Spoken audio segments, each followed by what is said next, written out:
Ambassador Jake Rodriguez stared at his coffee cup and wondered, not for the first time, how his career had led him to this exact moment. Sitting in the fluorescent-lit conference room of Harmony Hub, the galaxy's most aggressively beige space station, surrounded by beings that looked like they'd escaped from a fever dream, listening to what could only be described as the universe's most dysfunctional parent-teacher conference. The Zephyr and Young require precisely 17.4 degrees of atmospheric moisture, no more, no less, droned High Chancellor Vextar, a 7-foot-tall reptilian whose idea of Casual Friday apparently involved adding a second monocle. Any deviation results in immediate developmental catastrophe. Jake took another sip of his coffee, which was somehow both too strong and too weak simultaneously. Only the Galactic Food Service could achieve that particular miracle of mediocrity. Furthermore, Vextar continued, his forked tongue flicking out to emphasize each word, the notion that any species other than a Zethine could properly nurture Zephyne offspring is not merely absurd, it is biologically impossible. A chorus of agreement rippled through the assembled delegates. The crystalline collective tinkled their approval like wind chimes in a hurricane. The Netharian representative, who looked like someone had crossed a jellyfish with a bureaucrat, pulsed a nauseating shade of agreement. Green. Even the AI delegation, which consisted of a single floating cube that occasionally beeped, managed to convey smug superiority. Jake had come to the Galactic Childcare Convention expecting discussions about funding for interplanetary daycare centers, maybe some debates about standardized nap times across different time zones. Instead, he'd walked into what could only be described as the galaxy's most elaborate excuse for why nobody wanted to babysit each other's kids. The Metharian spawn require songs sung at precisely 412 hertz, proclaimed Ambassador Glurp, whose species had apparently evolved from what happened when you crossed a tuba with a walking carpet. Only Metharian vocal cords can achieve this frequency. Any other attempt results in the young developing antisocial tendencies and an unfortunate predilection for elevator music. Jake glanced at his notes, which consisted mostly of doodles of spaceships and a grocery list he'd forgotten to leave at home. Apparently the galaxy had a problem. A big one. Every species was absolutely 100% convinced that only they could properly raise their own young. This would be fine, except for the minor issue of interspecies relationships, cross-cultural adoption, and the occasional situation where parents died and left their kids in the care of, well, anyone who wasn't their exact species. The results, according to the 17-hour presentation he'd endured yesterday, had been universally catastrophic. Zephyrian young raised by Metharians developed an irrational fear of humidity. Crystalline offspring adopted by the Sludge Coalition turned opaque and lost their ability to refract light properly. One particularly tragic case involved a Netharian child raised by robots who grew up thinking emotions were a software glitch that needed debugging. Clearly, Vextar was saying, adjusting both monocles for maximum condescension, the solution is simple. We must establish strict species-specific orphanages, with no cross-cultural adoption permitted under any circumstances. The room buzzed with approval. Jake realized with growing horror that he was watching the galaxy's most advanced civilizations essentially agree to institutionalize their own children, rather than admit that maybe, just maybe, love and care might transcend species barriers. He thought about his own childhood. His parents had been human, sure. But his neighborhood had been a chaos of different cultures, languages, and approaches to child-rearing. Mrs. Chen next door had taught him patience through origami. Old Giuseppe down the street had shown him how to grow tomatoes and curse in 3 languages. His babysitter Rosa had been convinced that children needed to learn salsa dancing before they could walk properly. Somehow, Jake had survived this multicultural parenting disaster to become a reasonably functional adult who only occasionally broke into spontaneous salsa moves during diplomatic negotiations. What about Earth's approach? Jake heard himself say before his brain could stop his mouth from making what was probably a career-ending mistake. The room fell silent. 17 different species turned to stare at him with expressions ranging from polite confusion to active horror. The floating AI cube actually paused its beeping, which Jake was pretty sure was the robotic equivalent of a dramatic gasp. "I'm sorry," Vextar said, both monocles glinting dangerously. "Did the human just suggest that your primitive species might have something to contribute to this discussion?" Jake looked around the room, realized he was probably about to become the first human ambassador to be laughed out of a galactic council meeting, and decided that if he was going down, he might as well go down swinging. "Well," he said, settling back in his chair, "we do have this crazy idea that love might be universal." The silence that followed was so complete that Jake could hear the space station's air recycling system humming 3 levels up. Vextar's laugh sounded like someone had taught a garbage disposal how to express condescension. Love, he repeated, as if Jake had just suggested solving galactic hunger by teaching everyone to photosynthesize. How delightfully primitive. Oh, this should be good, muttered Ambassador Glurp, his carpet-like fur rippling with what Jake assumed was amusement. Please, human, enlighten us about your species' quaint, emotional approach to child-rearing. Jake felt his diplomatic training kick in, which mostly consisted of smiling politely while internally screaming, but something about Vextar's tone, combined with the collective smirk radiating from every alien in the room, made him decide that diplomacy could take a coffee break. Right, well, Jake said, standing up and walking to the front of the room like he actually knew what he was doing. Here's the thing. On Earth, we've got this weird habit of adopting anything that needs taking care of. Dogs, cats, birds, reptiles, fish, plants that we talk to like they're our children, and occasionally random humans who aren't even related to us. The crystalline collective chimed in harmonious confusion. The Netherian delegate pulsed a skeptical purple. We've got families where the parents are different ethnicities, different religions, different everything, Jake continued, warming to his theme and possibly his own professional destruction. We've got single parents raising kids who look nothing like them. We've got grandparents raising grandchildren, siblings raising siblings, neighbors raising neighbors' kids. Somehow, against all biological logic, these children grow up to be reasonably functional adults. Anecdotal evidence, Vextar dismissed with a wave of his clawed hand. Your species lacks the sophisticated understanding of biological compatibility that we possess. Sophisticated understanding, Jake repeated slowly. Right. The same sophisticated understanding that says it's better to stick kids in institutions than let someone who actually cares about them provide a home. The room erupted in indignant chatter. Jake realized he'd just insulted the collective parenting wisdom of 17 different civilizations, which was probably going to look great on his performance review. Very well, Vextar said, his voice cutting through the noise like a bureaucratic sword. If humans are so confident in their primitive emotional approach, perhaps you would care to demonstrate? Jake felt a familiar sensation, the same one he'd experienced just before agreeing to eat that suspicious street food on Centauri Prime, or accepting that blind date his sister had set up with someone she described as unique. It was the feeling of standing on the edge of a very tall cliff and realizing someone was about to push him off. What exactly are you proposing? He asked, though he had a sinking feeling he already knew. Vextar's smile revealed far too many teeth. A trial. We provide you with 3 younglings from different species, each with their own specific needs and requirements. If your human families can successfully raise them for a period of 6 standard months without causing permanent psychological damage, we will consider revising our position on cross-species adoption. And if we fail? Jake asked, though asking seemed like a formality at this point. When you fail, Vextar corrected, Earth will formally acknowledge the superiority of species-specific child-rearing and support our proposal for segregated orphanages across the galaxy. Jake looked around the room. Every alien face stared back at him with expressions ranging from smug anticipation to outright pity. The floating AI cube actually projected a small holographic image of what appeared to be a human tombstone, which Jake had to admit was both technologically impressive and deeply insulting. He thought about calling Earth, explaining the situation to his superiors, maybe getting some actual experts involved. Then he remembered that his superiors were the same people who had sent him to a childcare convention with instructions to smile, nod, and try not to start any intergalactic incidents. What species are we talking about? Jake heard himself ask, which was apparently his mouth's way of accepting the challenge before his brain could object. Vextar's smile widened. A Zephyrin energy being in its larval stage, a Verdanian plant creature seedling, and a proto-sludge-gelling from the Coalition's outer colonies. Jake nodded as if this made perfect sense, while internally his brain was screaming something that roughly translated to, "What have you done, you magnificent idiot?"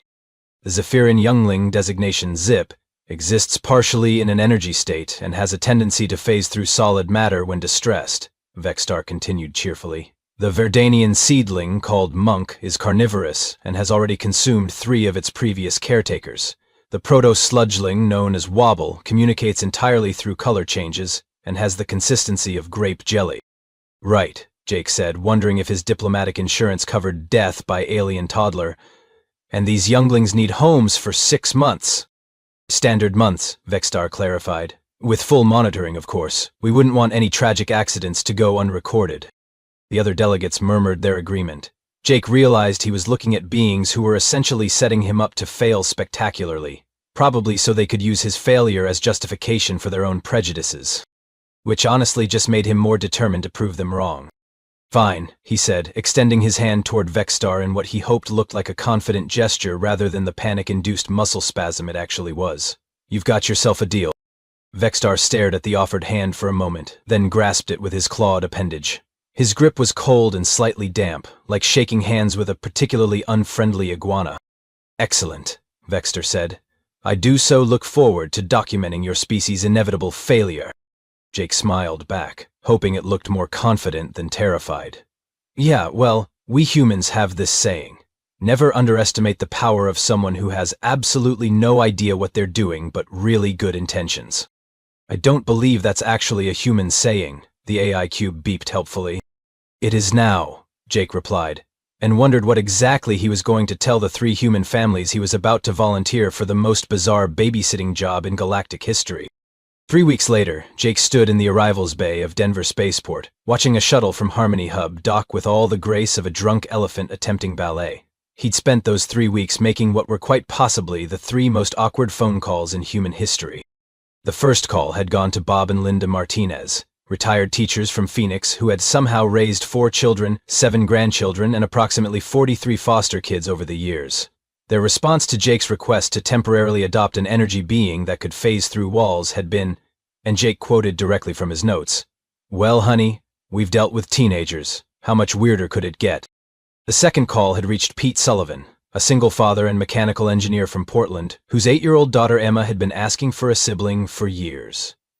Pete's reaction to the news that said sibling would be a carnivorous plant had been surprisingly positive, mostly because he figured anything that could eat weeds in his garden was probably a net benefit. The third call had gone to Ethel Morrison, a 78-year-old grandmother from Des Moines, whose response to the prospect of caring for a gelatinous blob creature had been, "Oh good, something that won't judge me for watching my stories all day."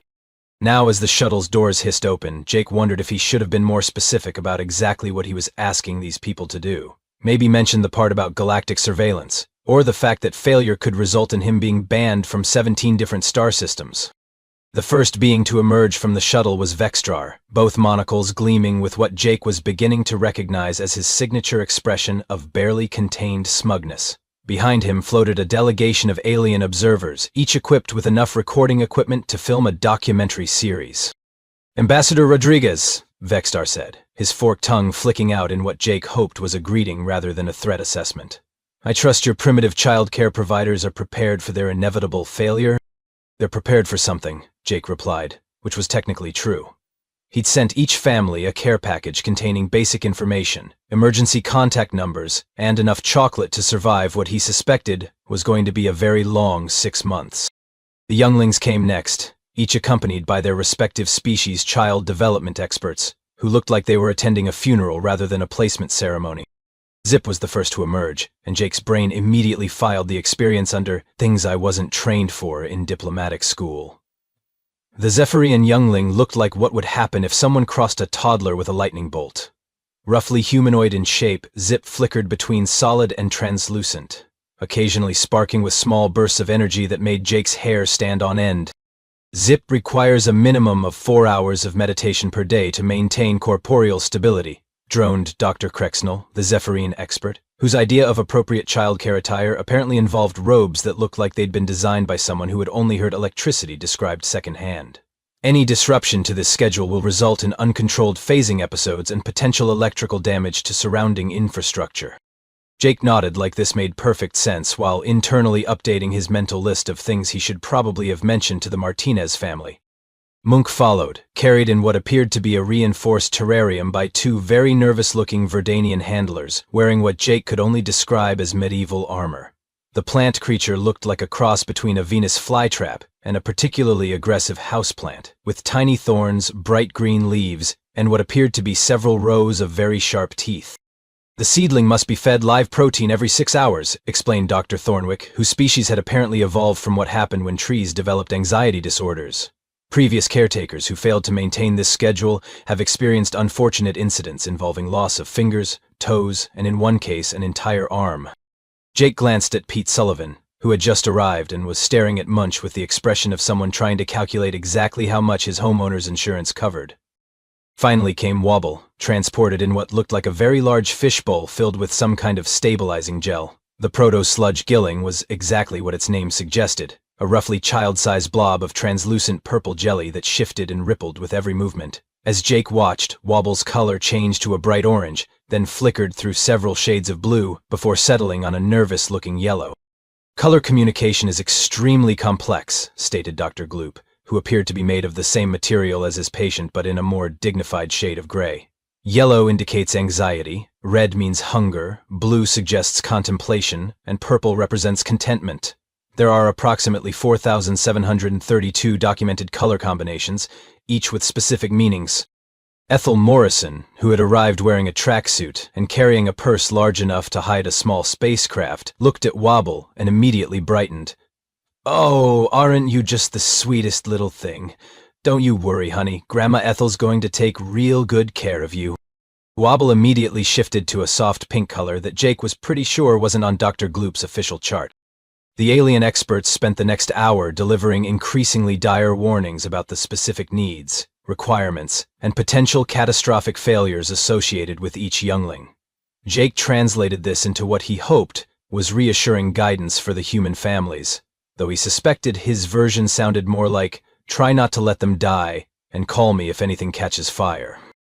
As the three families prepared to leave with their new charges, Vextar approached Jake with the satisfied expression of someone who had just set a very elaborate trap.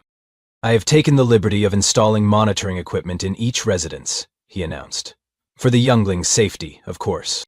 "Of course," Jake agreed, wondering if the monitoring equipment included a betting pool on which family would crack first. "The Zephian child will last perhaps a week before the electrical disruptions become unbearable," Vextar continued conversationally. "The plant creature will likely consume its caregiver within the first month. As for the proto-sludgeling, well, the complete inability to communicate will drive even the most patient species to distraction within days." Jake watched as Linda Martinez gently helped Zip into their hovercar, speaking to the energy being in the same calm voice she'd probably used with thousands of nervous children over the years. Pete Sullivan was having an animated conversation with Munch about soil pH levels, while Ethel Morrison had somehow convinced Wobble to shift into a cheerful lavender color just by humming what sounded like an old jazz standard. "You know what, Vextar," Jake said, feeling more confident than he had since this whole mess started. "I think you might be underestimating humans." "Impossible," Vextar replied. "We have conducted extensive psychological profiles. Your species lacks the sophistication necessary for proper child-rearing." Jake grinned. "Yeah, well, we also supposedly lack the sophistication necessary for spaceflight, faster-than-light travel, and decent coffee. Turns out sophistication is overrated when you've got people who are too stubborn to quit and too kind to give up." As the three families drove away with their new charges, Jake realized he'd just committed himself to either the greatest diplomatic triumph in human history or the most spectacular failure ever recorded by 17 different species. Either way, it was going to be interesting. 2 weeks into the experiment, Jake's phone had become a source of existential dread. Every ring could be the call informing him that he'd just caused the first interspecies diplomatic incident involving a carnivorous houseplant. The first crisis came from the Martinez household at precisely 3:47 a.m. on a Tuesday. Jake answered his phone to Linda's voice, remarkably calm for someone who was presumably calling about an energy being having a meltdown. "Jake, honey, we've got a small situation with Zip," Linda said, and Jake could hear what sounded like electrical crackling in the background. "The poor little thing phased right through the guest bedroom floor and got stuck in the foundation. Bob's down there now with a flashlight and a pack of cookies, trying to coax them out." Jake sat up in bed, already calculating how he was going to explain to Vextar that they'd lost the Zephyrin child in concrete. "Is Zip hurt? Are you and Bob okay?" "Oh, we're fine," Linda assured him. "Zip just got scared during a thunderstorm. You know how kids are with loud noises. The electrical activity outside got them all worked up and they started phasing uncontrollably. Bob thinks they went through the floor because they were trying to get as far away from the storm as possible." Jake heard Bob's voice in the background, muffled but enthusiastic. "Tell Jake that Zip loves chocolate chip cookies. Who knew energy beings had taste buds?" The monitoring equipment is going crazy, Linda continued conversationally. That nice Dr. Crexenel fellow called about an hour ago, very upset about unprecedented energy fluctuations and containment protocol failures. I told him we had everything under control. And do you? Jake asked, because he had to ask. Well, Bob's teaching Zip how to play 20 questions to keep them calm while we figure out how to get them back up here. Turns out energy beings are very good at the question part, not so much with the answering. But they're giggling now, which I figure is probably a good sign. Jake hung up, feeling simultaneously relieved and terrified. The giggling was probably good. Probably. The call from Pete Sullivan came 3 days later, and Jake could hear power tools in the background, which seemed like either a very good sign or a very bad one. Hey Jake, quick question, Pete said, his voice cheerfully unconcerned. Is it normal for carnivorous plants to start building things? Jake paused in the middle of brushing his teeth. I'm sorry, what? Munk has been watching me work on Emma's treehouse, and now they've started arranging sticks and leaves into what looks like architectural structures. Emma thinks they're trying to build their own house. She's been helping by bringing them materials from the yard. Pete, Jake said carefully, please tell me you're not letting your 8-year-old daughter help feed a carnivorous alien. Oh no, Munch won't eat anything Emma gives them. Turns out they're very particular about their protein sources. They'll only accept food from me, and only after I've explained what it is and where it came from. Very polite about it, actually. Yesterday I offered them a cricket, and they somehow managed to shake their head no. Apparently they prefer worms. Jake could hear Emma's voice in the background, excitedly explaining something about Munch's new leaf castle. The thing is, Pete continued, Dr. Thornwick keeps calling and insisting that Mung should be in a specialized terrarium with controlled temperature and humidity. But Mung seems to prefer the backyard. They've actually been helping with the garden, eating all the bugs that were destroying my tomatoes. Emma's convinced they understand English now, because they always turn toward whoever's talking. Do they? Jake asked. Well, yesterday Emma asked them to help her find her soccer ball, and Munch immediately pointed one of their vines toward the shed where she'd left it. So either they understand English, or they're really good at reading context clues. Jake made a note to himself to research whether carnivorous plants could develop cognitive abilities through exposure to human conversation, then realized this was probably not something covered in standard diplomatic training. The call from Ethel Morrison came during Jake's lunch break, and he answered to the sound of what appeared to be a game show playing at full volume. Jake, sweetie, I hope you don't mind, but I entered me and Wobble in the community center's bingo tournament, Ethel announced without preamble. Jake set down his sandwich. You what now? Well, the poor little thing seemed bored just sitting around the house all day, and Dr. Gloop's instructions said they needed social stimulation and cognitive challenges. Bingo's got both, plus prizes. Ethel, how exactly does a gelatinous blob play bingo? Oh, Wobble's got the most amazing color coordination system worked out. When they hear a number they want, they turn bright green and jiggle toward the corresponding square on their card. I just dab the marker where they indicate. We've won 3 games so far, and Martha Hendricks is convinced I'm cheating somehow. Jake could hear excited chatter in the background, along with what sounded like applause. The thing is, Ethel continued, that Dr. Gloop fellow keeps calling and asking about Wobble's emotional development indicators and social integration metrics. I told him Wobble's doing just fine, making friends and learning to play games. He didn't seem to think that was a proper answer. How is Wobble doing, really? Jake asked. Oh, wonderful. They've learned to change colors to match the TV programs we're watching. Turns bright red during action scenes, soft blue during the sad parts, and this lovely golden color during the funny bits. Yesterday we watched that old movie with the dancing, and Wobble spent the whole time shimmering through rainbow colors. I think they liked the music. Jake was beginning to suspect that the alien experts' definitions of proper child development might be slightly different from the human approach. The crisis call he'd been dreading came at the end of the 3rd week, but not from any of the families. Instead, it was Vexstar, and he sounded distinctly less smug than usual. Ambassador Rodriguez, Vexstar said, his voice tight with what Jake was learning to recognize as barely controlled panic. We need to discuss the monitoring reports. Is there a problem? Jake asked, though he was pretty sure he knew what was coming. The Zephyrian child has achieved a level of energy control that shouldn't be possible for another decade of development. The plant creature is displaying cognitive abilities that our scientists insist don't exist in their species. And the proto-slug Hegelling has developed a color vocabulary that exceeds our current understanding of their communication capability. Jake grinned. So they're doing well? They're doing impossibly well, Vexstar snapped. According to our projections, all three younglings should have experienced severe developmental regression by now. Instead, they appear to be thriving in ways that contradict every established principle of xenobiology. Maybe your established principles need updating, Jake suggested. There was a long pause. Ambassador Rodriguez, are you certain your people aren't using some form of advanced psychological manipulation? Jake thought about Linda Martinez coaxing an energy being out of a foundation with cookies and patience. About Pete Sullivan having earnest conversations with a carnivorous plant about soil composition. About Ethel Morrison teaching a blob creature to play bingo and watching old musicals together. Yeah, Vexstar, Jake said. We're using advanced psychological manipulation. We call it caring about someone. The silence that followed was so long that Jake wondered if the connection had been cut. Finally, Vexstar spoke, his voice smaller than Jake had ever heard it. This should not be possible. Welcome to humanity, Jake replied. We specialize in things that shouldn't be possible. 6 months later, Jake stood in the same arrivals bay at Denver Spaceport, but this time he wasn't alone. The Martinez family had arrived early, with Zip flickering excitedly beside them in a new pattern Jake had never seen before, steady pulses of warm, golden light that somehow conveyed pure happiness. The energy being was wearing what appeared to be a tiny Denver Broncos jersey that Linda had somehow managed to make from a material that could phase shift along with its wearer. Pete and Emma Sullivan arrived next, with Monk perched contentedly in a custom-built mobile planter that Pete had designed and Emma had decorated with stickers that read, "World's Best Plant Sibling." The carnivorous plant had grown considerably, now sporting an impressive array of leaves and what Jake could swear looked like a smile.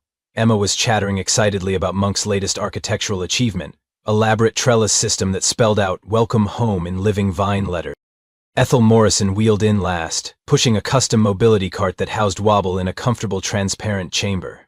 The proto-sludgeling had developed what could only be described as a sophisticated color vocabulary, currently displaying a complex pattern of deep blues and warm purples that Jake's crash course in Wobble communication had taught him meant excited but nervous. Ethel was wearing a t-shirt that read "Bingo Champion," with a picture of a colorful blob giving a thumbs up.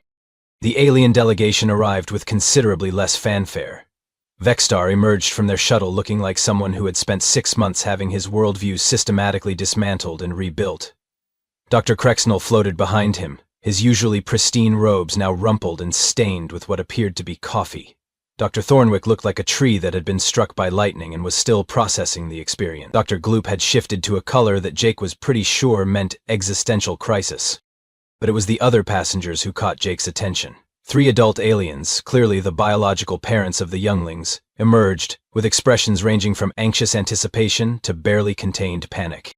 The Zephyrian parent, a towering being of crackling energy named Fluxara, approached the Martinez family with visible trepidation. "I have come to retrieve my offspring," they announced, their voice carrying the electrical undertones characteristic of their species. "I trust the damage has been minimal?" Linda Martinez stepped forward with the kind of smile that had probably diffused thousands of parent-teacher conferences. "Oh, you must be Zip's parent. We've heard so much about you. Zip, honey, come say hello to your mom." Zip immediately brightened to an intensity that made everyone nearby squint, then did something that made Dr. Crexnell drop his recording equipment. The young energy being wrapped their partially solid arms around both Linda and their biological parent simultaneously, creating a 3-way hug that sparkled with controlled electrical discharge. "Mama Linda, Mama Flux," Zip said clearly, their voice carrying the same electrical harmonics as their parent, but with an undertone of pure joy that Jake had never heard from a Zephyrian before. "Look what I learned." Zip proceeded to demonstrate their new abilities. They could now phase selectively, choosing which parts of their body remained solid. They could control their electrical output with precision, creating small light shows for entertainment rather than accidental property damage. Most remarkably, they could maintain complete corporeal stability while experiencing strong emotions, something that typically took Zephyrian younglings decades to master. "This is impossible," Fluxara whispered, their energy field fluctuating with shock. "How did you teach them such control?" Bob Martinez chuckled. "Well, it started with that night they got stuck in the Foundation. We figured they were scared, so we sat with them until they felt safe. After that, we just made sure they knew they were loved no matter what form they took. Turns out, when kids feel secure, they develop confidence in their abilities pretty quickly." Fluxara stared at the elderly human couple. "You remained with them during an uncontrolled phasing episode. The electrical discharge could have killed you. Honey, Linda said gently. We've raised 4 children and 43 foster kids. We've survived chickenpox, teenage driving lessons, and a boy who thought he could fly off the garage roof with homemade wings. A little electrical activity wasn't going to scare us off. Meanwhile, the Verdanian parent, a massive tree-like being called Rootshanks, was having their own crisis. Monk had grown into something that looked less like a traditional carnivorous plant and more like a botanical engineer, their vines forming complex supportive structures, while their root system had developed an intricate network that seemed designed for both nutrient sharing and communication. My seedling appears to have developed cognitive architecture, Rootshanks observed, their bark-like voice filled with wonder. This level of structural planning should not emerge for several growing seasons. Emma Sullivan beamed with pride. Munch is the smartest. They helped me design a whole garden system that catches rainwater and shares nutrients between all the plants. And they learned to write their name in vine letters. Show them, Monk. Munch immediately began weaving their vines into letters, spelling out Munch in elegant script before adding Loves, Emma, and Pete in smaller letters underneath. Pete Sullivan scratched his head. We just treated them like part of the family, included them in projects, asked their opinion on things, made sure they felt useful. Turns out Munch has a real talent for engineering. We've been working together on a greenhouse design that could revolutionize urban farming. You consulted a seedling on engineering projects? Rootshanks asked incredulously. Well, they seemed interested and they had some pretty creative ideas about structural support systems. Kids notice things adults miss sometimes. Munch pointed out that our drainage system was inefficient by literally growing a better design. Dr. Gloop was having the most visible breakdown of all the experts. The proto-sludge-gelling parent, a dignified being called Primeuse, was staring at Wobble in complete bewilderment. The color patterns are unprecedented, Primeuse murmured, their own coloration shifting through confused purples and astonished greens. This level of communication sophistication typically requires decades of cultural immersion. Ethel Morrison patted Primeuse gently on what appeared to be their shoulder. Oh, Wobble's always been a smart cookie. We just spent a lot of time together, that's all. Watching stories, playing games, talking about everything and nothing. Wobble learned to express themselves because they had something to say and someone who wanted to listen. Wobble had been cycling through colors throughout the reunion, but now they settled into a pattern Jake had never seen before, deep, rich hues that seemed to convey complex emotions, shifting between what looked like love, gratitude, contentment, and something that might have been hope. Grandma Ethel, Wobble said, their voice a melodious hum that somehow conveyed perfect clarity. Thank you for teaching me that feelings have colors. And colors have meanings, and meanings matter when someone cares enough to understand them. The silence that followed was broken by Dr. Gloop making a sound that was either a sob or the proto-sledgeling equivalent of a complete systemic shutdown. Vexstar approached Jake with the expression of someone who had just watched their entire understanding of the universe get turned inside out and shaken vigorously. Ambassador Rodriguez, he said quietly, I believe we may have made an error in our assessment of human child-rearing capabilities. Jake looked around at the 3 families, each saying tearful goodbyes to younglings who had clearly become beloved family members, while alien parents stood in stunned amazement at their offspring's unprecedented development. You know what the funny thing is, Vexira? Jake said. This isn't even unusual for us. This is just what humans do. We take in strays, love them unconditionally, and somehow they flourish. We've been doing it for thousands of years with our own species, and it never occurred to us that it wouldn't work with others. Zip flickered over to Jake, their energy pattern warm and affectionate. Uncle Jake, will we see our human families again? Jake looked at Fluxara, who was still staring at their transformed offspring in wonder. I think that's up to your parents, kiddo. Fluxara's energy field shimmered with what Jake was learning to recognize as deep emotion. If your human parents would welcome it, I believe regular visits could be beneficial for your continued development. Similar conversations were happening with the other families. Rootshanks was asking Pete about a potential cultural exchange program. Primeuse was inquiring about Ethel's availability for extended educational consultations.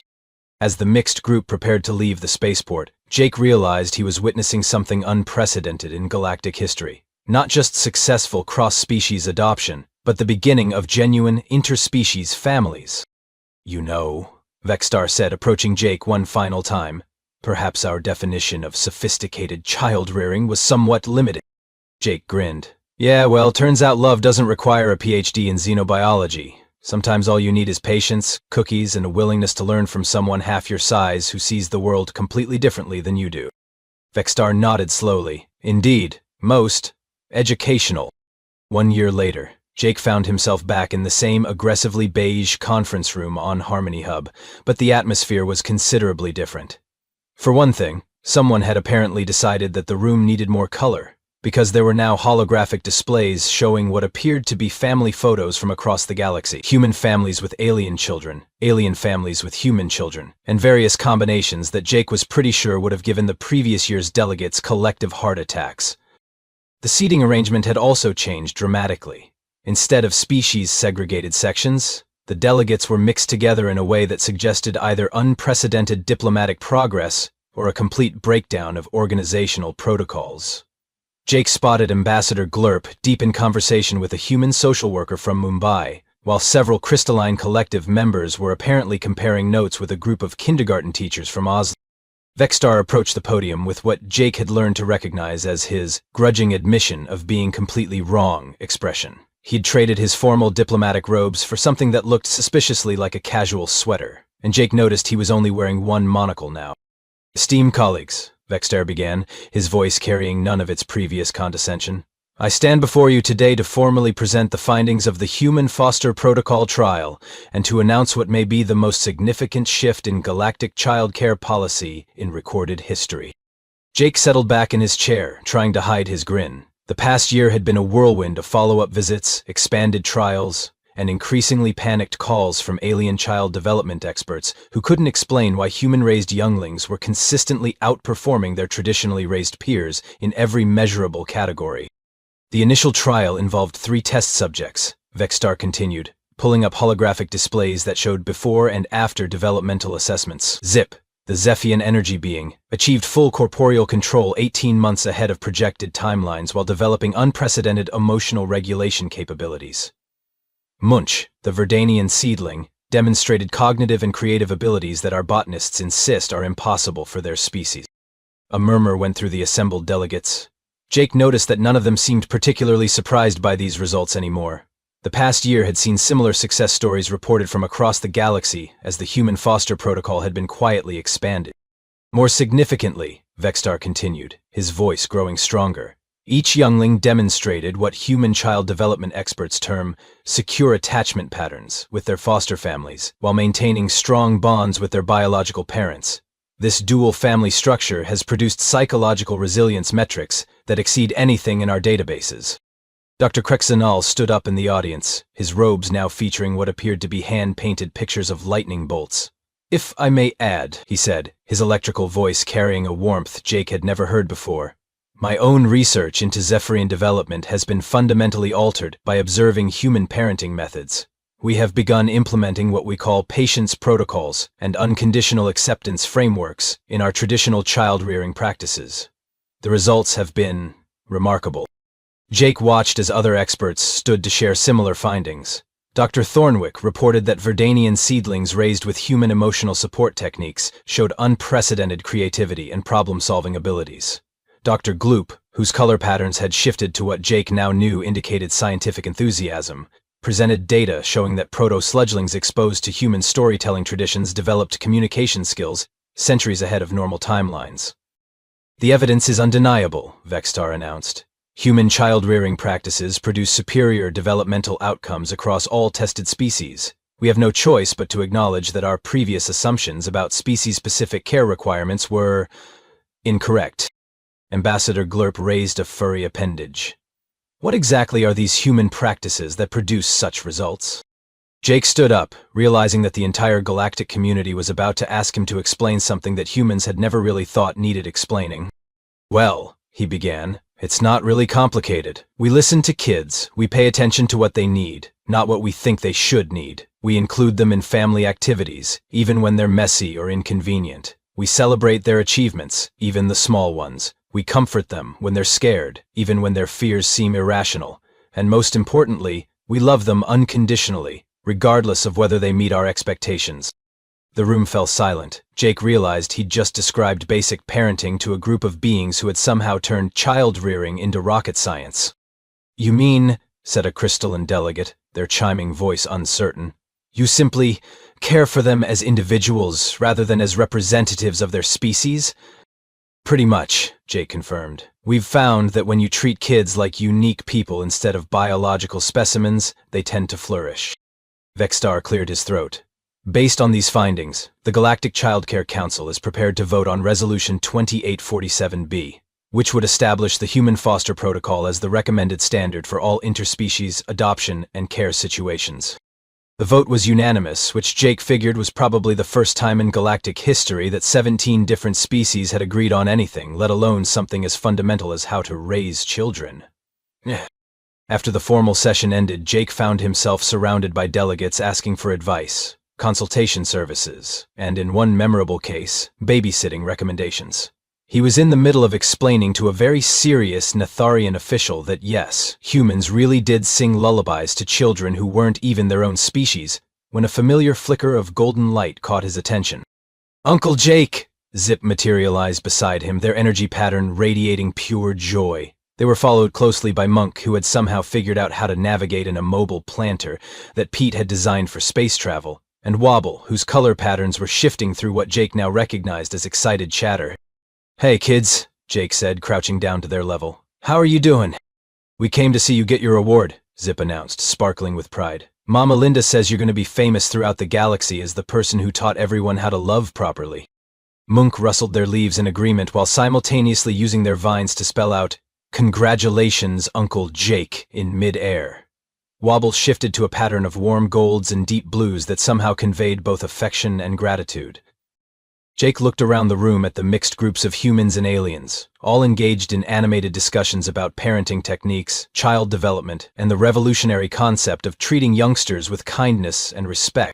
"You know what, kids," he said.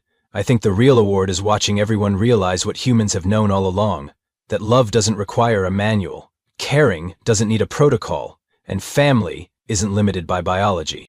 Vexstar approached, his expression softer than Jake had ever seen it.